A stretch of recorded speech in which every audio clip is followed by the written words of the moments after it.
I kind of debated whether or not to make this video. Debated that with myself. And, after talking to myself for a minute, something I never do,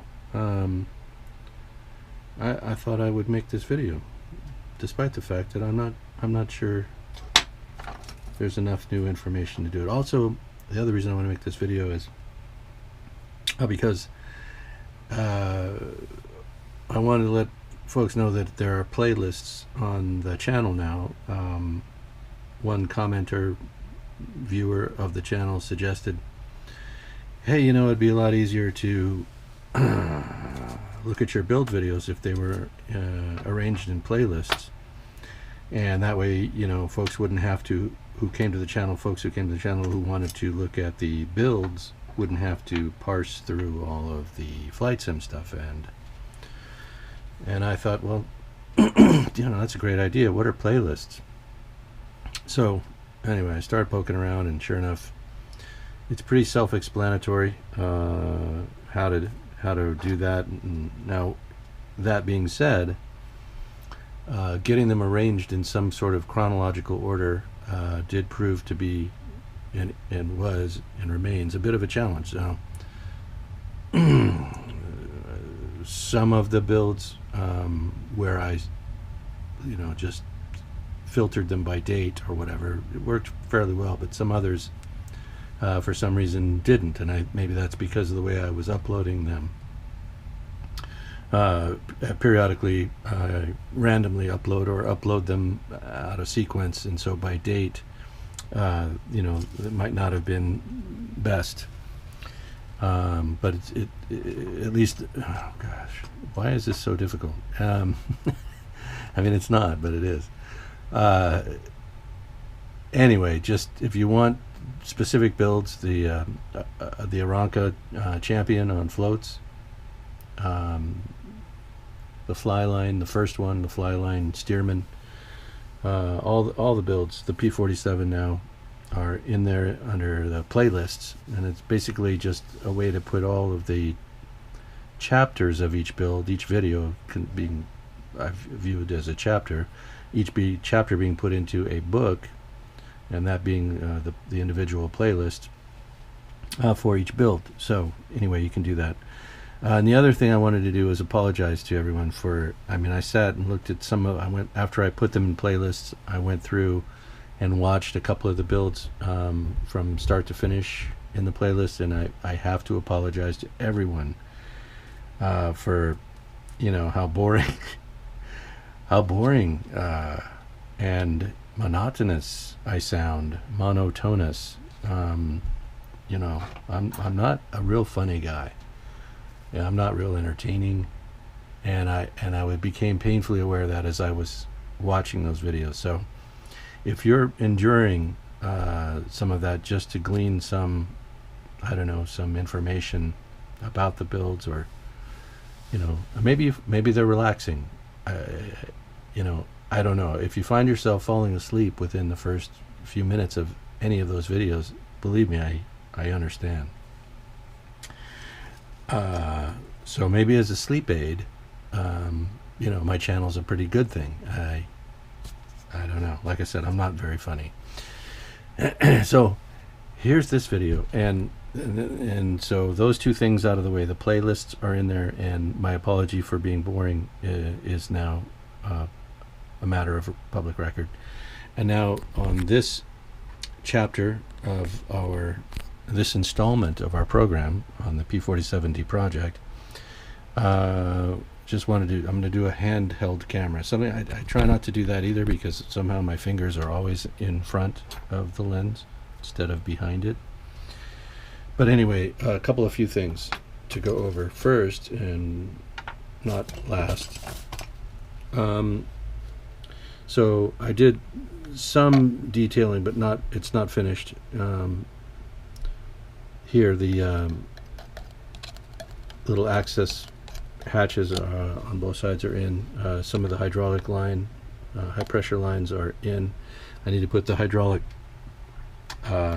drive pump in, probably in this space, although from what I can see from photographs, This rib and divider should actually be more over here, and this space longer. In fact, they look like this is the length of the space that should be here, and this is the length of the space that should be here. And that hydraulic pump would go in here with the hydraulic lines that lead to the landing gear motor, the actuator that drives the landing gear legs up and down, in and out of the wheel well. So anyway, I'm going to go ahead and fabricate a couple of pumps, cylindrical drive pumps. They're about the size of a fire extinguisher, and just put them, I don't know, probably into this opening, and feed the lines through where they would go to from the photographs that I've looked at. Also, I do have the scissor links fabricated and installed on each leg. You can see those here. Not sure if the camera's focused. Also, in this episode of our hilarious programming, the two underwing hardpoints. Now these aren't attached by any means. I just wanted to see how they lie, and they are liars. This one needs. They both need. As you can see, that now that I've added an underwing, sort of a radius, the underwing side, just a slight bit to make it a little more realistic. You know, these parts came with a straight line for a flat underfoil. Underwing airfoil is just flat bottom wing. So these will have to be radiused or scooped right here in the center to sort of make them fit. So we don't get this air gap at the front and a little bit at the back. We'll just scoop out a little bit at the center on both sides. You can see we've got the same situation here. So when these are attached, they line up just outboard of the flap outer line, and about this far set back from the leading edge, and so those will be placed. Now what I'll end up doing is putting a couple of pins into each of these hard points, and then drilling out, you know, two receptor holes, and that'll give us a bit of extra lateral stability. Should these things get knocked or whatever, it'll help, you know, for durability's sake. They're not going to be removable. I'll end up you know, putting a pretty significant glue line, a bead of glue along each side to close the gaps and make it look continuous, one piece. But the whatever I decide to mount here, the bombs, probably 1,000-pounders that go on the wing hard points, those will be removable. I'll just drill a couple of larger holes here, insert probably some plastic tubing or maybe brass tubing into those holes, and then with pins mounted onto the actual bombs, the armament, those will plug in and out. So that should be a hoot, and you know, we'll get to that.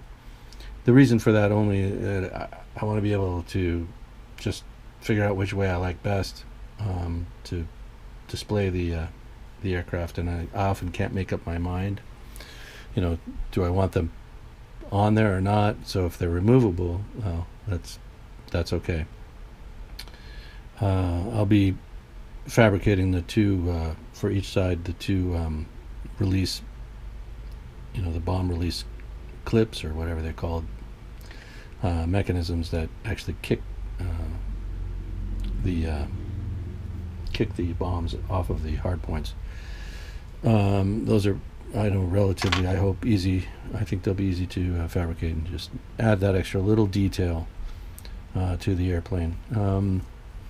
As far as, you know, getting the geometry right on the landing gear doors, I'm still working on that.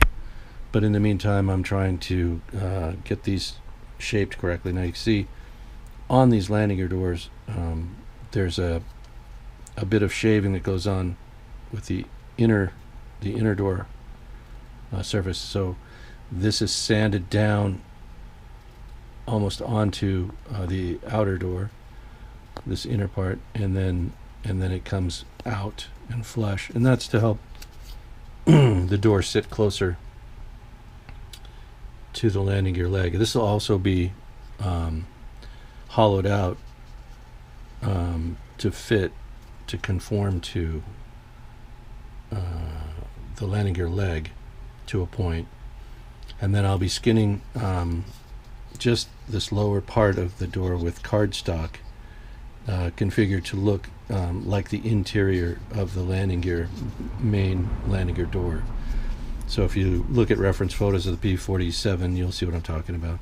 I've gone ahead and kind of done that here with the straight leg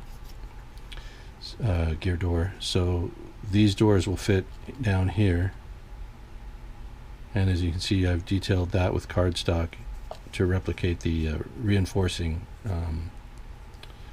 the metal strips that are used to reinforce and prevent the doors from warping. Right, so there's that. And let's see. Oh, and let's see. I've been polishing and refining the cover caps, the wheel caps. And again, these are what's the word I'm looking for? These cover caps are authentic to, if that's a word, authentic to the P-47, in that oftentimes you'll see it with the wheels depicted two ways. One is a spoked wheel, and I don't have a spoked wheel. You can see that's not spoked, and I wasn't about to start cutting into this plastic and trying to portray that, but the caps I could do, and that's what we did. That's what I did on these wheels. They'll have the flat caps on them. A little more sanding to do, a little more refining to do to get those to where the wood grain has disappeared, and they should look like the metal caps that P-47 actually wore. Okay, so what else?